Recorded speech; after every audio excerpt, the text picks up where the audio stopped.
and welcome to episode 3 of Life After Landing. I am your host, Kelly Williams. I'm the founder and CEO of Upro, the settlement app.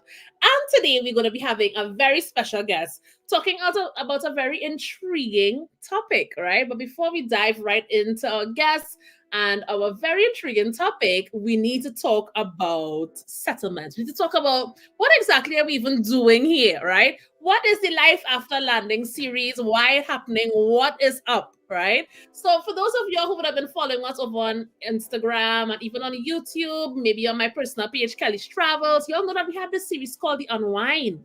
And for those of you who remember The Unwind, drop some fire emojis down below because it used to be hot and spicy, right? Life After Landing is a continuation of that. On this series, we interview immigrants about their settlement experience in Canada. So you want to hear the good, we want to hear the bad, we want to hear the ugly, we want to hear the indifference, we want to hear what it is really like to land, go through immigration, and settle in Canada. And that is exactly what we are getting. And the reason why we are so interested is because in Upro, the settlement app, we focus on helping newcomers to settle safer and faster in Canada. And the way how we do that is by giving you access to identity verified service providers in the areas of immigration law, career coaching, language tutoring, finding your community, banking, financial assistance, and everything under the sun that you would need, including connecting your utilities and finding housing. So we are very excited about hearing the very truthful, honest immigration stories and settlement stories of newcomers, because through their stories, we learn and we grow as well. And I have some very exciting news to share with you all. We are launching a free limited access to our Upro Welcome community.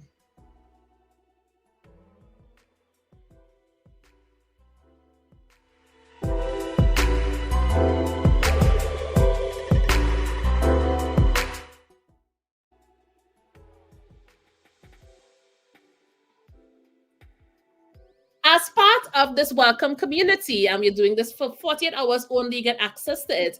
This is for persons who will be landing in Canada in the next 3 months, and they know which province they will be landing in, and they want access to the community to help them to get settled. This is a new pilot project that we are doing on Opera, and I'm inviting you all, only persons on here for the next 48 hours, to go join this community.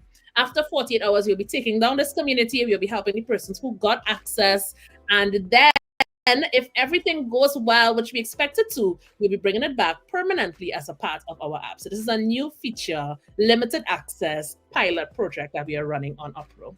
So head to the Upro app and go download the Upro app, create your account, head to the language tab, and go join our Upro Welcome community.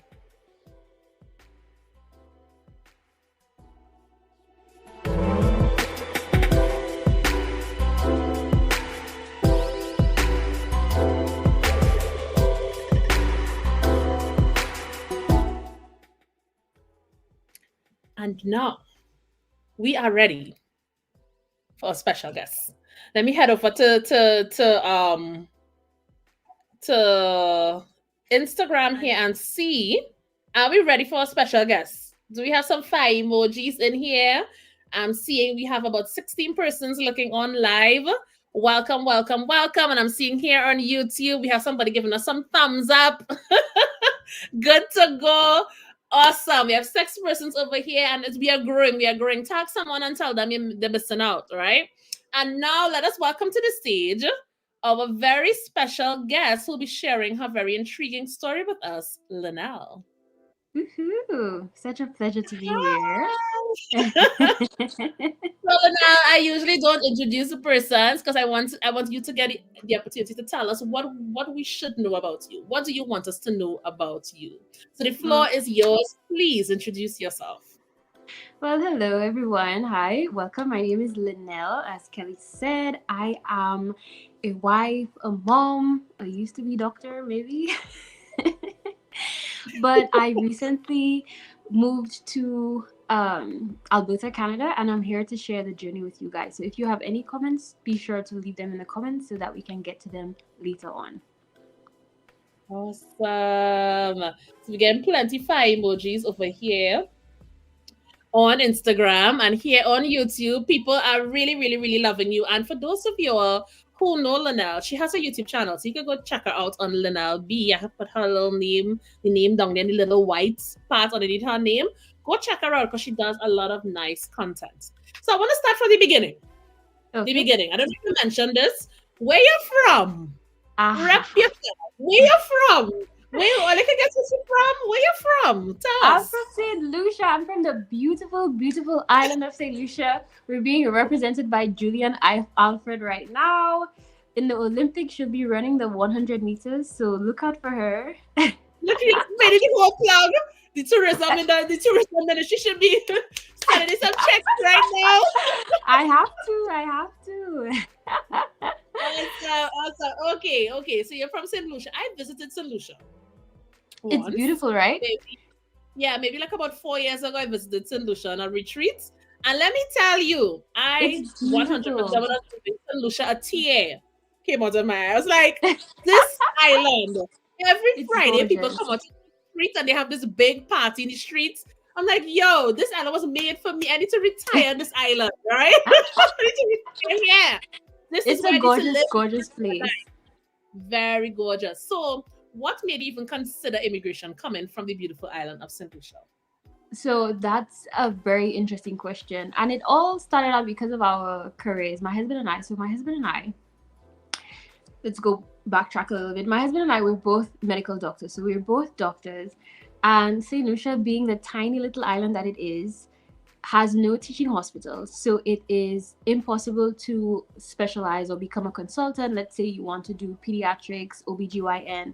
It's impossible to do it on the island. So you have to move out of the island to be able to do so, whether that's Trinidad, Jamaica, the UK, USA, Canada.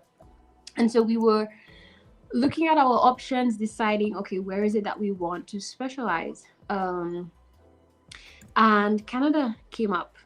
But you can only specialize in Canada if you're a permanent resident. So unlike the US, for example, in the US you can go as an international medical graduate and you can pursue your education there. But in Canada you could not unless you were a permanent resident or a citizen. And so naturally, we started looking into, how do you become a permanent resident? And surprise, surprise, it's a lot easier than a lot of places. And so we decided, you know what, let's give it a try. And here we are today. Awesome. Someone in the comments on Instagram is saying, yes, and Lucia is very beautiful. Right? People are saying, I was trying to figure out her accent. Somebody is like, where is accent from? I was trying to figure it. It's not quite Trinidad, definitely not Jamaica and Beja, and definitely not. Like, where does accent coming in? What is the population of St. Lucia, by the way? We're about 170,000. Very small. Right. Very small island. So small island, big dreams. And is your husband also from St. Lucia? So my husband is African. He was born in Sierra Leone, but he grew up in Gambia, which is West African. Both of them are West African. And we met in Cuba because that's where we studied medicine. So we're a little bit all over the place. So your parents send you to study medicine and you pick up a whole husband. This is what I'm hearing. Your parents send you to study medicine. And you come back with a whole husband. I did. It was a shock of my mom's life. Poor thing. Okay, so you studied medicine in Cuba. You were looking at places to specialize. And Canada came up onto your radar. So this would have been how long ago? Like since you was in medical school? Well, actually, we were trying to play it around because we didn't know what would happen. So we were looking at various options, and Canada was just happened to be one of them. So while trying to do Canada, we were also looking into the UK, US. We were also looking at Colombia, going back to Cuba because we're fluent in Spanish. So we were just all over the place, just trying to see what would stick. And we tried Canada in actually 2019, which was right around the pandemic. So we wrote our IELTS again, St. Lucia, very small. It's not possible to do IELTS there. We had to travel. We went to the States. We came back. We did IELTS and we entered the pool. And as soon as we entered the pool, we had great scores. We were expecting that the next draw or two, we would probably be called. There was no draw. Like, there was no draw for like a year and a half or something like that. And so we gave up During on Canada, pandemic, yeah. basically. So we gave up on Canada. We decided, okay, you know what? It doesn't seem like Canada is pulling through. And so we were exploring other options. And then right around that time, I began questioning, I don't know if I want to do this consultant thing. Like, I don't know if I want to pursue that. It's just going to take up so much of my time. By that time, I had two little ones. I have two girls. I have currently, they're 4 and 3. At that time, they were like one and a baby. And I was like, I don't know if I want to be spending 24, 28, 30 hours at a hospital with my girls being taken care of somebody else. I don't know if that's for me. And so we were like, okay, maybe it's possible we can do masters. And so we started exploring maybe getting a master's in public health, started exploring, other options that we could pursue. And No, in no, that, no. Go right ahead. Go right ahead. no, I was Just to finish the saying, truth. in that, looking for a place to do masters, we circled right back to Canada, and then, the journey continued. So you do your whole medical degree, became a doctor, and then decide you don't want to be a doctor. Listen, no, listen. Well, I also at some stage wanted to be a doctor, right? So that's why my undergraduate is in biology. That's pre-med with the intention of going to medical school. So I was going down this path too. But after that first degree, I was like, I want a life. Like I love having people, but I also want to. So that was a quick pivot, and that's why I went and I did my master's in environmental science and management. Right? You reached the end of the medical degree, and then decided, you know what? Maybe maybe not. Well, the truth is, it's still an ongoing process. I feel like it's dynamic.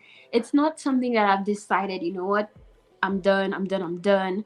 It's just the place that I am in right now. I don't know. My husband was like, maybe you're just fed up with the job. I don't know.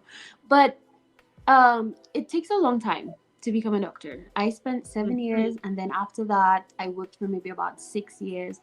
But it is very, very time consuming. So we would be on call for 28, 30 hours straight. Sometimes after doing a 30-hour call, we'd have to go back into work. And the thing about it is, I'm married to a doctor, so my husband is also doing the same thing. So that can really take a toll on the relationship, on the family dynamics. And I guess, I don't know, I'm just not into that anymore. You know what? Let's give her some fire emojis. Let's give her some fire emojis for being able to reach that far and still pivot, right? So the Wandering Girls on Instagram said she's prioritizing family, right? It may not be forever. She may go back into it after her kids are grown. Kim on Instagram is saying, inside joke, 2 more. You remember Kim? You met Kim at my house a couple of weeks ago. Inside joke, 2 more, right? So now, what I really want to get into is at what stage did we meet? Because I feel like if you know the story way better than me. According to you, we met a couple times, but I only remember meeting your family when you were preparing to land in Edmonton. I remember those calls, but like to me, you said we met like years before, and I'm like, well, I don't know if you consider virtual meeting, because you remember you had a yes, YouTube channel, right? So we yes, followed your YouTube channel. We probably watched each of your videos like probably 3 times. We watched your YouTube, your Instagram lives. We felt like we knew you. You probably didn't know us, but we definitely knew you. And so that started probably like 2019. But we only reached out to you when we were like when we had our PR and we knew that we were going to Canada. That's when we actually reached out. right. But we have been following your journey for a very long time. And did you had consultations as well, right? When you were preparing to like join different things. Yeah. You mean after we got the PR? Yes, you had consultations about landing and settlements and whatnot. Yeah, we met with you. You helped with getting us an apartment, which was amazing, by the way. We also met with the consultant who did the utilities. So we had our utilities set up before we got here and everything. And then we're supposed to schedule a meeting for the financial consult thing. So Upro has been Yes. amazing. If you guys don't have Upro, what are you waiting for? Especially if you're on this immigration journey. I love it. Look, the plug, the plug. I feel we need to talk it. We need to talk, girl. Right. So you did everything, but now let's take a step back. Mm-hmm. How Mm-hmm. exactly a land as permanent residence? Because I know have people in this crowd right now listening on like, all that is well and good, but how she actually do it? So can you walk us through the process of what stream of immigration you use? Did you do the application for yourself? How long did it take? What exactly, and how did you manage to land as a permanent resident? Tell us. Okay, so that, like I said, we started our journey in 2019. We had decided that we wanted to use express entry for our method of coming in. When that didn't work out, like I said, we waited like about a year and a half. They were not doing any draws. We gave up on that, and then we said, okay, if we're planning on doing our masters, maybe we can do our masters in Canada because after being a student, you could. Because the thing is, my husband, like I said, my husband is from Sierra Leone. He moved to Gambia. We moved to Cuba. We moved to St. Lucia. And then we would have to move again to specialize. And so we really wanted a place where we could study but remain there. And the other options were not as friendly. We would probably be able to go there, study, but then have to move back. And Canada seemed like a very good option to be able to study and stay there afterward and make it a home. And so when we were considering doing our masters, we considered, doing that route, becoming a student, then applying for a work permit. But I don't know, we just didn't feel comfortable with that because as a professional, we knew that we would not be able to go straight into work, landing in Canada. We would not be able to just transition to being doctors in Canada. And so and both of us have that medical degree. So we were like, okay, if one of us studies and the other one tries to work, I feel like it would be tough because we may not start out with, a great financial power when we just get there. And to be able to balance having a family and paying for school, it just did not sound like the best option for us. Mm-hmm. Then we considered coming up as a temporary resident. So we considered my husband going first, maybe looking for a job and trying to convert the temporary visa into a permanent one. But again, that just did not feel right with us. We were not at peace with it. And so we scrapped that idea. And while we were looking at options, they started doing the healthcare workers draw.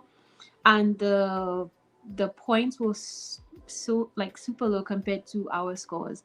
And it just worked out. So that is how we entered through express entry through the healthcare worker draw. And So then one of that those allows for draws, yeah, yeah. right? I kind of feel like these days you kind of have to be in a special category to come in as a permanent resident. I feel like the scores are so high, um, to be able to come in as a permanent resident. But that process started out. I would say we got an invitation to apply maybe in November. No, in October. We submitted the application maybe about a month later, end of November, and by April, I would say we were approved. So, all in all, like the exact process took maybe about 5, 6 months. But I would say that we were ready since we had done a lot of the things that we needed to, like verify our degree and all of those things. Since we had done all of that in 2019, those things don't expire for 5 years, that kind of thing. So we were ready. So it worked out pretty fast for us. So I want to go back to one of the things you said, right? You said that right now the score is so high, it seems like if the only way to come into Canada is through those category based draws. And I feel like a lot of people are feeling the pinch of that, right? Mm-hmm. Um, but what I like to always remind people when people say express entry, most times they're talking about FSW, right? Yeah, yeah, yeah, yeah. It's probably like the most popular, most sexy stream of immigration. Right? Most people actually, when they say express entry, they're actually talking about FSW. They don't even know there are other streams of immigration in express Yeah, entry yet, right? yeah, yeah. I migrated through the federal FSW. So I Mm-hmm. understand the appeal. When I migrated, I didn't even know there were other options and they're over 80. I didn't Mm-hmm. know anything about that. All I know about is express entry, FSW, right? And I remember when I submitted my application, I was 27 years old with a master's degree. Mm-hmm. and over 3 years with experience as a manager, Mm-hmm. hitting all and nines in every single category in IELTS, highest score possible. Mm-hmm. And when I got the invitation to apply through FSW, it was 3 points under the cutoff score, 3 points over the cutoff score. So by the skin of your teeth, and this is pre-pandemic, Yeah, right? yeah, So when people say that now, I always think, but FSW really was never the way for the majority. It I was agree. like a few who would really come through FSW, right? That's Mm-hmm. how it Mm-hmm. always has been. And then the pandemic just made everything more Worse. complex. Yeah. It has made everything more complex, right? And then Mm-hmm. now we have the introduction of these category-based roles. And I feel like if most people haven't quite wrapped their mind around it as yet, that the government is giving special preferences to these categories. Yeah. The STEM category, the French proficiency, the medical Trade workers, actually, right? and agriculture, I think. Agriculture, right? Like I think most people haven't quite switched their mindset when it comes to immigration. They're still stuck in the pre-pandemic way Mm-hmm. of Mm-hmm. thinking. While now it has pivoted a lot, right? And I feel like Mm-hmm. if you had an evaluation back then, like for example, if you all were going on the information you had pre-pandemic and you didn't even know about these updates, you would not have known that you're eligible for this new thing, this new category. To make sure your express entry profile is active in the pool to be Yeah, selected, yeah. right? Old And it information. was actually by chance that we found out, because like I said, we were looking into the student route, and I don't remember how we got that information, but it was like, hey, they're doing healthcare workers draw, do we qualify? Yes. And we had to go do IELTS because by that time I was not expired, so it was quite like by chance. So I think you're so right, like there are certain pathways that a lot of people don't know of or not tapping into. Because they're just going on old information. Even like we post this on YouTube today, someone watching this on YouTube next 3 months, this information may not even be relevant anymore. Outdated, Precisely. Precisely. right? Outdated because in immigration changing, rules changing constantly, evolving, right? With the needs of Canada, right? So you got the information you need. And by the way, if you are looking to get an evaluation and figure out what streams of immigration you're eligible for competitive in, definitely go to Opera app and click on the immigration law tab. There is a free consultation, 25, 15-minute consultation with a credit inside there. Go check that out, right? So you got the information that you needed. You submitted the application. Your children were very young at the time. And this was the alternative to coming to Canada to study. So you already had it in your mind that, okay, you come in, one person would study. And that had its challenges. He was considering coming and looking for a job. That had its challenges. And now finally you landed on this category-based job for healthcare workers and bam, you got through. How did that feel? To know that you literally pivot like about 3 times. Well, isn't that life? I feel like that is life, and that is not it's not the first time we've had to pivot in a lot of things that we've done. So it just felt natural. I feel like both my husband and I were both like go with the flow type of people, like, and I feel like in the immigration process that is so necessary. Like you can't like stick to one thing. Like you need to be able to be fluid and dynamic because it's changing so frequently, so often. Like you need to be able to roll with it and just go wherever you need to, if it's something that you want to make happen. That is so true. People get stuck. Like they get I stuck think so. because it's going the way they think it should go. Like they would listen to someone else's immigration story and in their mind, that's how it should go. And if it deviates from that, even 1 degree difference, like, throw away the Yeah, baby in the bath water because it like throw away everything because it not go anywhere it should go, right? yeah, and things change, and change is not necessarily a bad thing. It can be a good thing. So you got through. You got your stuff in 5-6 months. You're preparing to land, and then you reach out to me. All right. Yes. Why Edmonton? Let's start there. Why Edmonton? That's a good question. So before we decided on Edmonton, the first decision we had to make was the province, and we decided to go to Alberta. We chose Alberta because one, taxes were lower. Two, Everybody was talking about how housing was much better in terms of like the affordability, like how affordable it was in terms of like Toronto and other places. Alberta seemed to be coming out on top. And then the other thing we considered was that even though Alberta was colder, we knew that Alberta had a lot more sunny days, and that was very important to me. I did not want to be in a place where it was all doom and gloom most of the year. I feel like I can deal with the cold. The jury's still out on that, but I felt like I needed some sun. So that was why we chose Alberta. And then when we decided, okay, we're going to Alberta, we had to choose what province, what city, sorry. And our top three was Calgary, Edmonton, and Lethbridge. No, actually, Calgary, Lethbridge, and Edmonton in that order.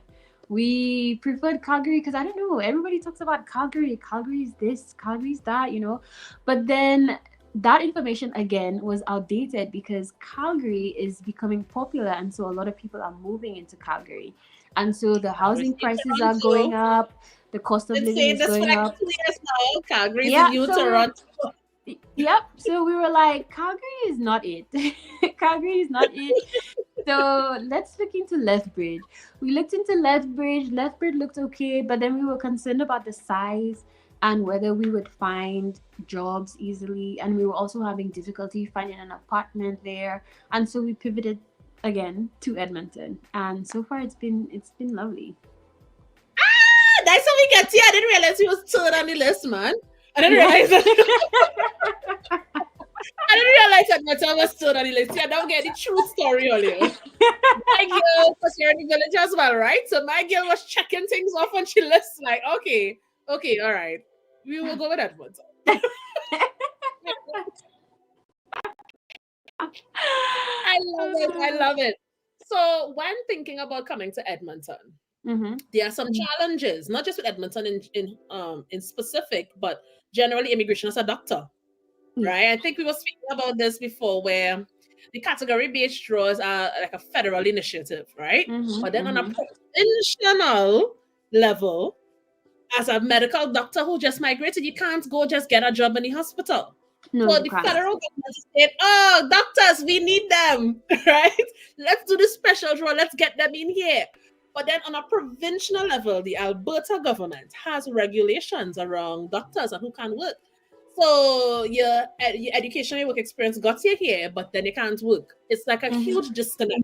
And I It think is. like doctors, lawyers, in particular, doctors and Mm-hmm. lawyers, and sometimes engineers, but smaller degree engineers, mainly doctors and lawyers, Pharmacist it's as like well. mind boggling.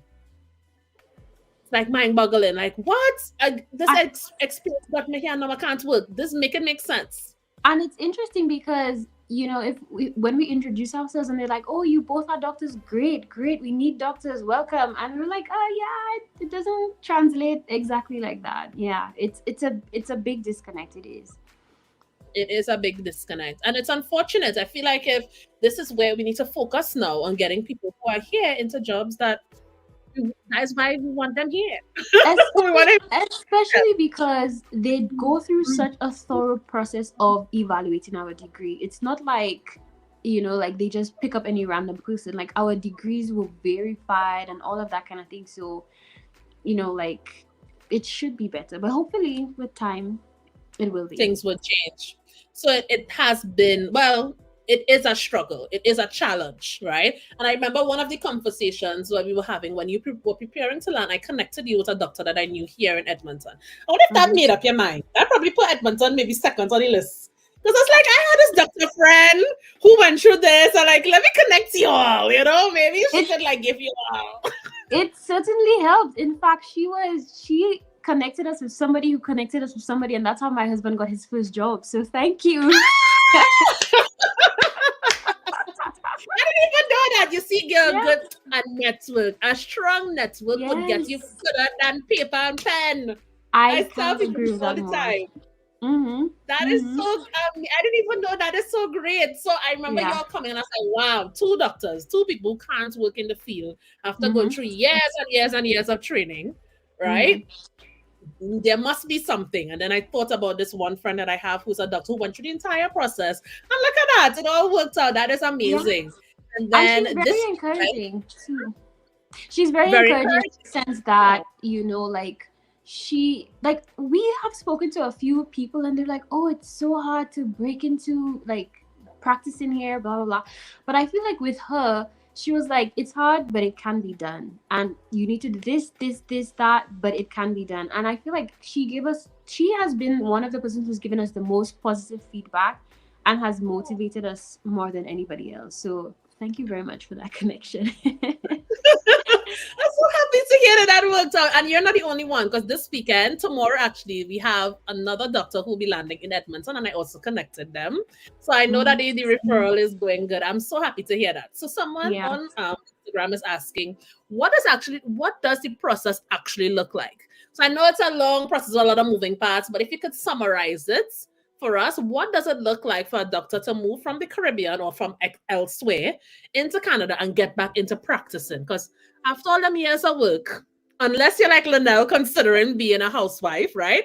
For the Uh-huh. most part, after all them years of work, you kind of want to stick with this profession. So what does that Mm-hmm. look like?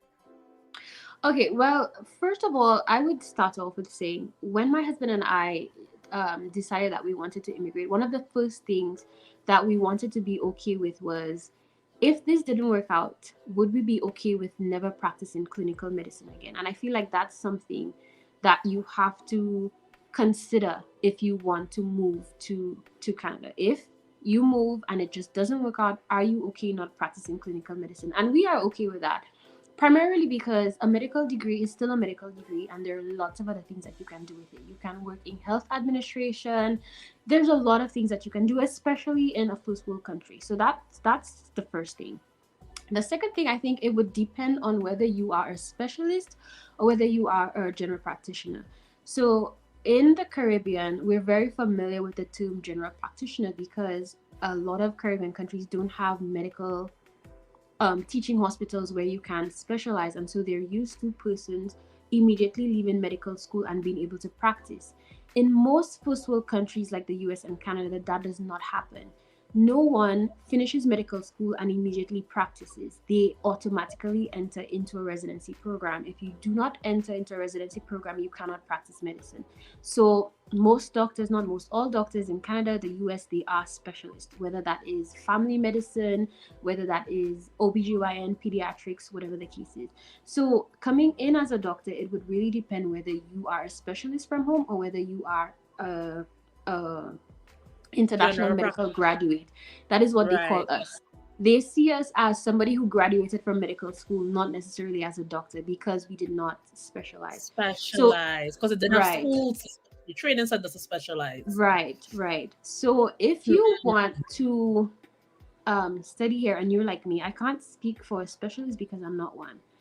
But as somebody who graduated from medical school, one of the first things that I would have to do is to verify my medical degree. It has to be, there's a list of schools that they, oh, first interruption. So I'm home alone with the kids and I hear somebody coming down.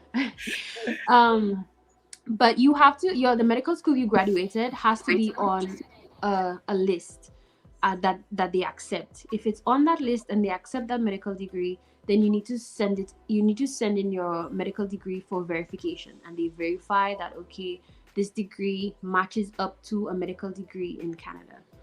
After Mm-hmm. that, they require that you do exams. Most places in the world, Australia, the UK, the US, they have their own exams that they require you to um, participate in as a doctor. So for us, you have to do the MCQ1 and the MCQ2, and then I think you also have to do the NACS. Um, I'm using terms that maybe people might not be familiar with, but if you're a doctor, I'm sure you know what I'm talking about.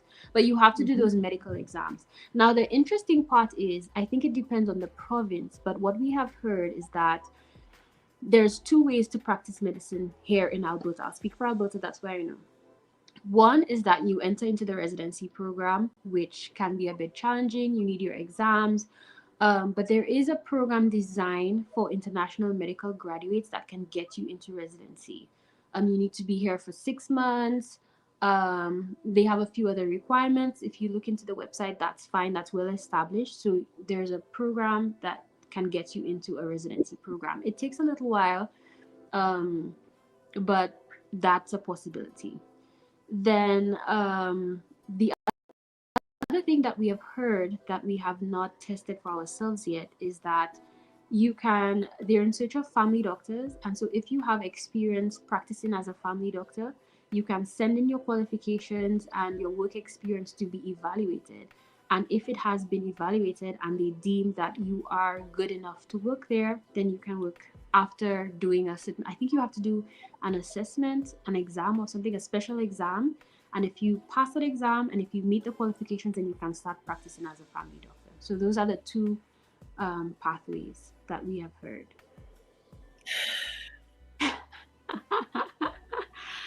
I know. World's eyes. That sounds like just work on top of work. It is work That on top of work. like work on top of it's like That is I went that is to why that work. is why I Immigration. said Yeah, I'm verifying my credentials to come here and work to get back to start to work. But Basically. and that's why you have to consider your why, like why is it that you want to immigrate? What is pushing you to do that? And why is it that you want to start over at 20 something, 30 something years old? If your why is not strong enough, it's not gonna hold up. So you need a solid reason to go through all of that again. And then you also have to have, like I said, the idea that it may not work out. I mean, everybody's optimistic and hopeful, but you also keep in mind it may not. And what else can you do? You can do your master's, get into public health administration, that kind of thing. So what did y'all opt into, and what if you don't mind sharing, what field is your husband now working in? So As my his first husband, job, y'all just landed ago. Like how much months ago y'all just landed? It's been 2 months. We will be here officially for 2 months, like on the 30th. So yeah, it's been about 2 months. So y'all here less than 8 weeks. So we ain't expected, this is like amazing that he was even able to get into a job in his field or parallel, right? Parallel, So tell us how it was.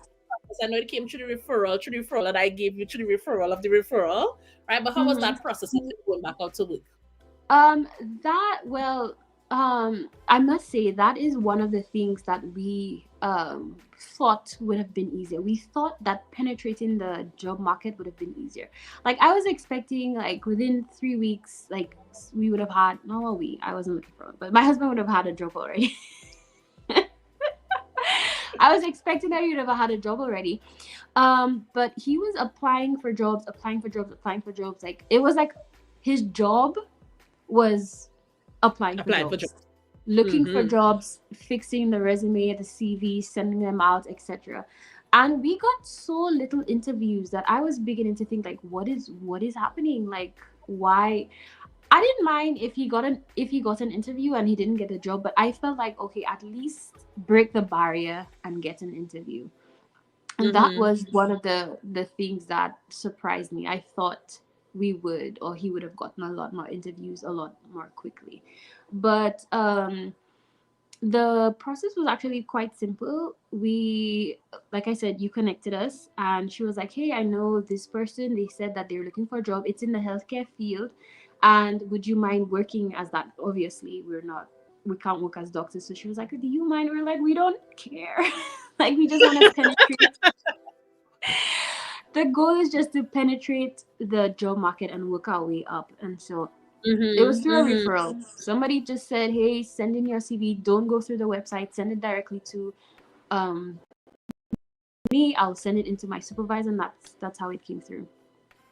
Word of mouth referrals are telling you, for those of you who missed it, that is how you get into your job. That is probably the most practical way to get into your field of work without starting with a survival job. Right? In the comments, people saying, yeah, like the job market tough. But I will tell you, the job market is tough for newcomers. Because see that work experience, the one to see, because as soon as he updated his CV to reflect that he had already started working in Canada, interviews started. I said everybody wants you. Everybody wants you. It's like when you're single, nobody don't want you. As soon as you get in a relationship, everybody wants you. Yep. Right? The one to really value the Canadian work experience. You will be surprised. And I mean, it is kind of Sad. ridiculous to think of somebody who studied all them years as a doctor. Doctor in the Caribbean, doctor is the person you're going by to get your reference letter signed. Doctors and teachers, police officers are like put on a pedestal. To go from doctor to come to Canada to work in Walmart as a survival job is ridiculous to even think about. The average doctor I know, coming from the Caribbean, with the Caribbean pride, ain't going through that. They're not going through that, right?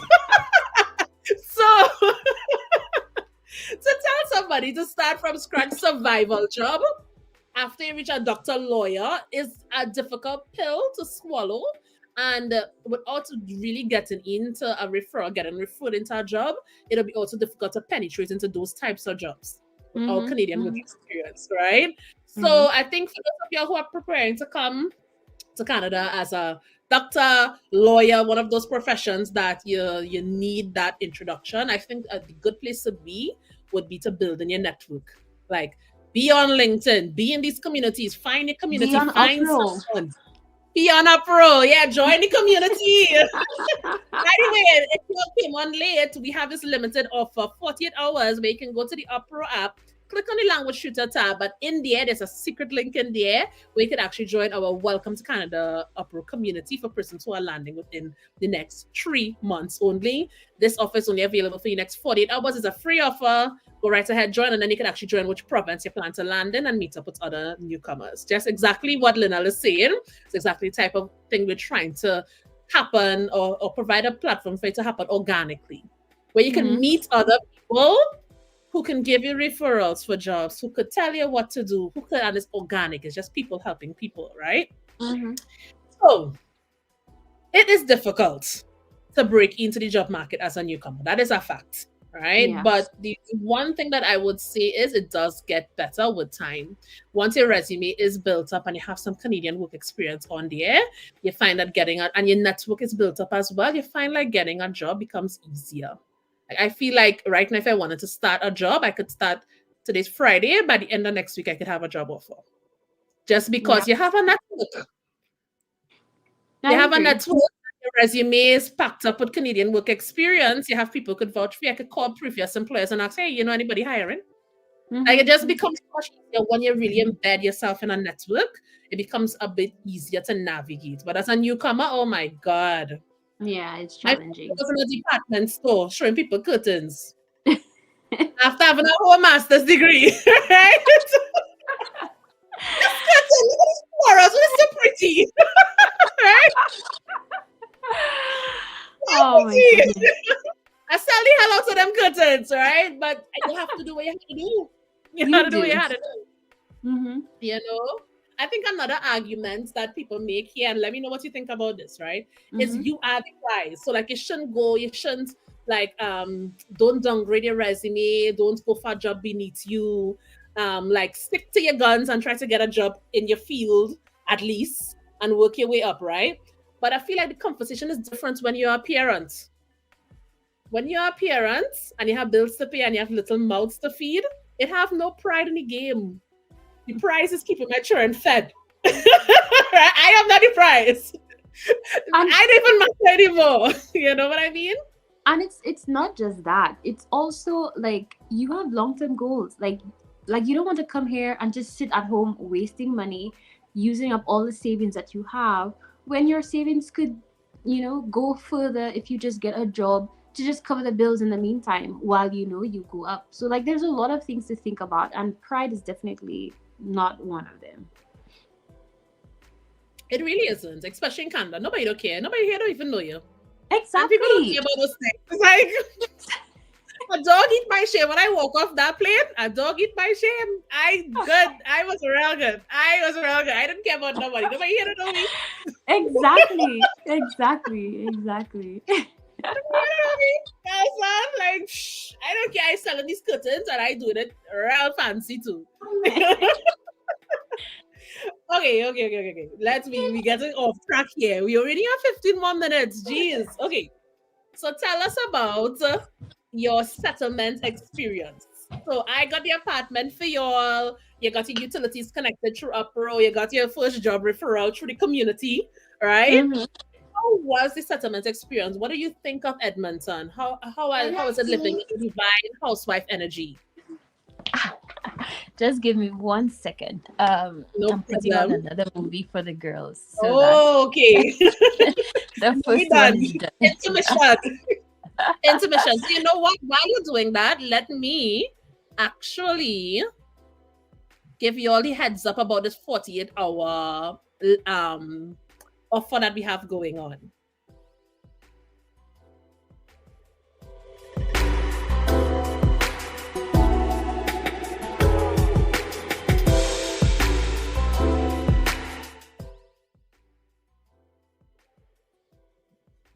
48 hours only. Go to the Opera app, click on the language tutor tab. In the air, you would see there's a secret link to join the Opera Welcome community. You're welcome. You're welcome. And it's free. It's free, right? So it's a community, it's a group where you get to pick which province you'll be landing in. This is specifically for persons who are landing over the next 3 months. And when you join this community, what you're getting is access to exclusive ebook that I've written for that particular province on how to settle, as well as you get access to other community members who will also be landing in the next 3 months. All right. So let's welcome back to the stage, Lynnell. Hey, girl. Hey, girl. That was a good little intermission break there. Hey, girl. So, how has it been landing and embracing your inner feminine housewife energy, trap wife energy? I don't know if I would say I'm a trad wife, but Wife, yes. the stay-at-home mom vibes is lovely. I have no complaints. I've really been enjoying it. So Edmonton, I was giving my husband a joke the other day, and I was telling him that I did not know that I would enjoy living in a first world country as much as I am now. So this is like a how do you call that? An inside joke. So my husband is from Africa. I'm from St. Lucia. We're both third world countries. But I remember when he came to St. Lucia, he said that his third world and our third world is different. Like St. Lucia, Trinidad, Jamaica, they're a lot less third world than some of the Where African he's countries. Right, Mhm. yeah. And so, I felt pretty good. I'm from St. Lucia. We have water on all the time, electricity on all the time. Like there's no big issues as compared to some other places that immigrate from other countries. But the landing experience in Edmonton, living in a first world country, like just the tiny things, like I'm surprised how much I am enjoying. I'm surprised how much I'm enjoying it. And one of the things that I've enjoyed the most is how family friendly the area is. We have parks, multiple playgrounds within walkable distance, so many free activities for the kids, a lot more paid activities for the kids, for the family.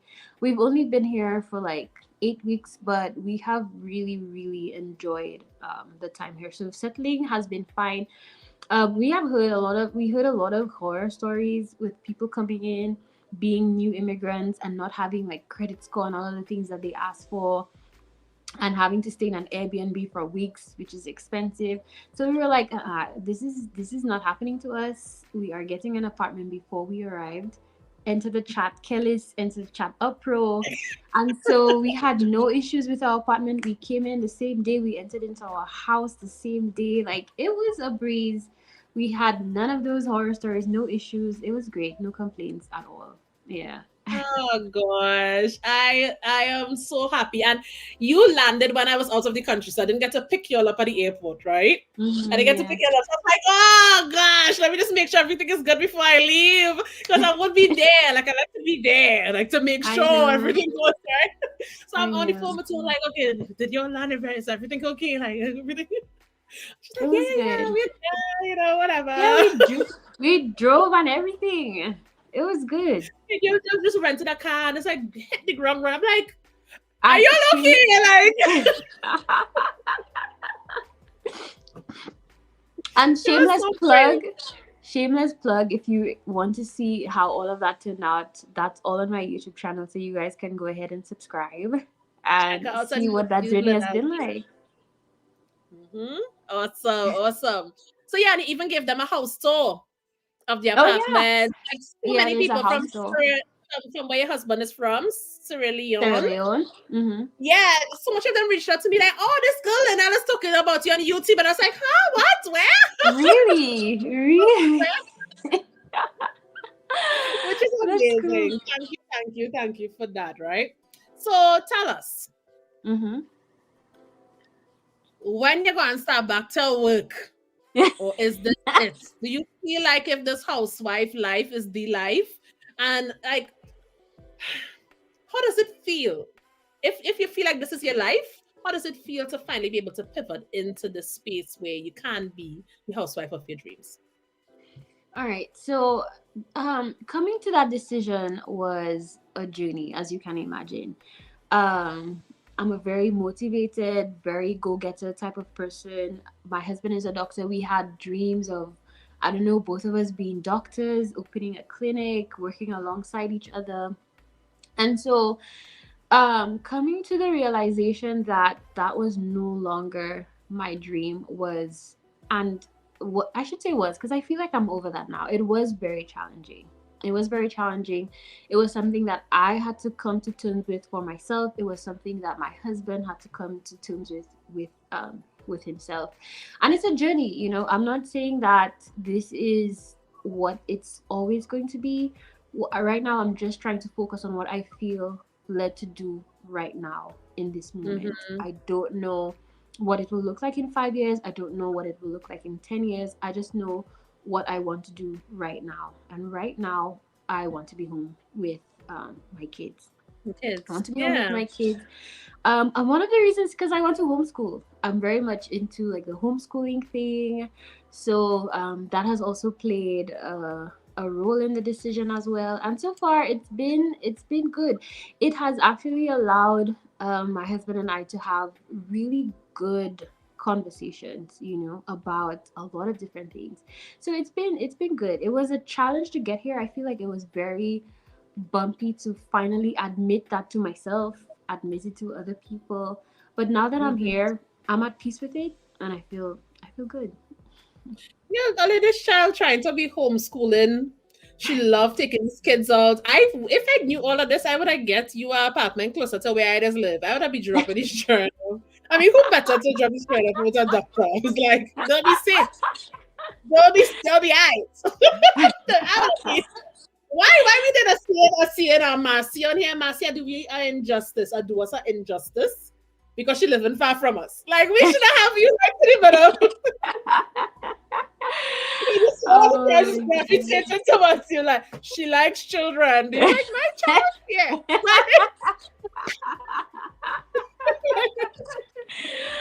Oh my I love it. goodness. I love it. But congratulations for like being brave enough to do what it is you want with your life. Like Yeah, being brave to like just take it by the horns and live your life the way you want to. you would be surprised how difficult that is. Like how difficult it is doing what you want and not what you perceive others would want from you or what you think society should want from you. Because I feel like people might be thinking like, this girl spent 7 years. And thankfully, I was on a scholarship. I'm pretty sure there are people who spend thousands, like maybe hundreds of thousands becoming a doctor. But like, it's like, people's thoughts when they hear these things. And so it's very difficult to separate that which is within you, what you know you want to do, from the expectations of others. It's brave. I mean, I'm not choosing my own horn, but my point is it was a Put your hand difficult here again. Beep, process. beep, beep. Sit down.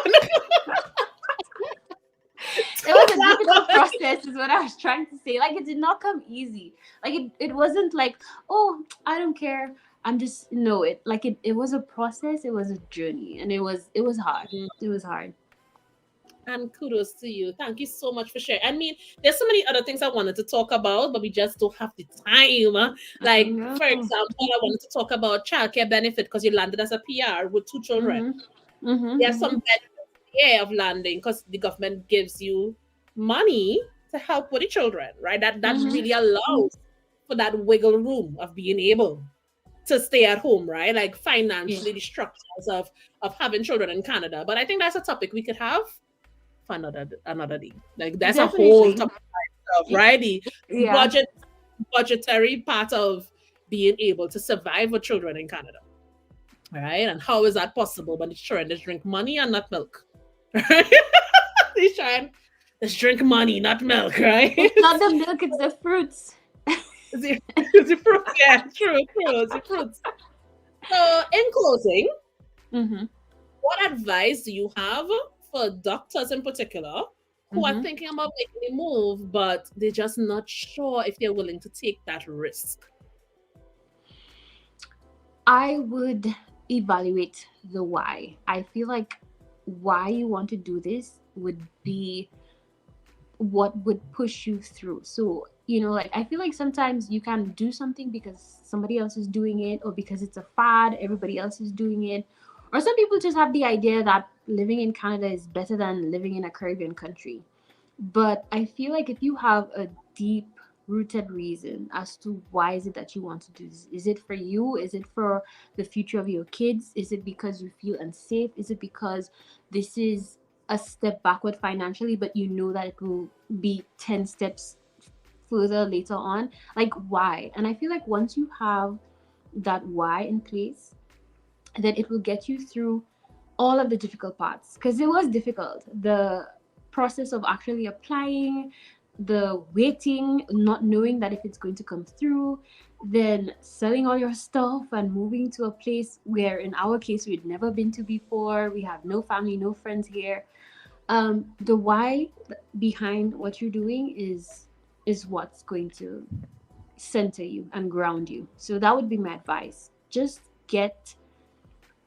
Um just know why you want to do this, and remember that whenever the difficult times come, remember why is it that you're doing it, and continue along on your journey. Thank you. Thank you for that great piece of advice. Everyone on Instagram, give us some fire emojis. For those of us who are joining us here live on YouTube, give us some fire emojis. We appreciate you, Lynnell. Thank you for being so transparent. And thank you for giving us the real deal, the good, the bad, the ugly, right? Not everything is a walk on red carpet, right? Mm-hmm. Some things are the unknown. Some things you'll lose sleep over. Like, how am I going to find my first job, Mm-hmm. things to keep you up at night, all right? But in all, you made it. And one last question before you go, we want to find out, So do you have any regrets? okay, that's okay, honey. That's okay, baby. Okay. I didn't feel my skirt. Okay, that's fine. You can go back upstairs now. Do you have any regrets? Last question. Any Any regrets? regrets? I think it's too early. I think when winter comes and it's minus 40, you can ask me that question What is again. it, that? I love it. But you know what I will say? What I will say though is, even if something happens and I'm like, I should have never come to Canada, I don't see myself saying that I regret it, because it's been a journey so far. And, like you say, the journey is the prize. So even if you don't end up where you want to be, like maybe you decide to go back home or whatever the case is, whatever time that passed to get me here and all that happened, the way that I grew, the way that I changed during that process, I feel like would have been worth it, even if Canada didn't work out how I wanted it to. So I don't have any regrets right now. Again, ask me again when it's minus 40. But I don't see myself deeply regretting the decision. That's such a balanced idea. That's such a balanced piece of advice. Thank you so much, Lynnell. With that, we wish you farewell. We appreciate you. Maybe we could get you back in here in winter to give us Ah, the update. Um, maybe winter we'll make a circle back during winter to check you out again. But thank you so much for sharing your story with us. For those of you who are following on here, definitely go check out our YouTube channel, Lynnell B. And thank you once again. it was a pleasure. Bye. Bye. And there we have it, episode 3 of Life After Landing. I hope you all enjoyed. Remember, guys, 48 hours only. I don't want to hear no but the message in after 48 hours. All right, 48 hours only. You have access to go join the Welcome to Canada community. If this goes well, we're doing a 3-month pilot with this on the app. If this goes well, this will be a permanent placeholder in the app in our communities tab. Right? So you're helping us to test out this theory. The theory is the power of community. You all heard it directly from Lynnell. From landing, going straight into her apartment, not having to spend those excessive Airbnb fees, getting everything she needed, utilities connected, and even finding a job through the power of referrals within the community.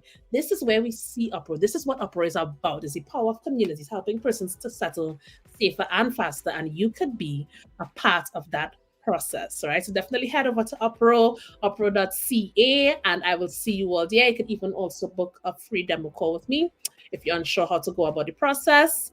And with that, guys, remember, the journey is the prize. Bye, guys.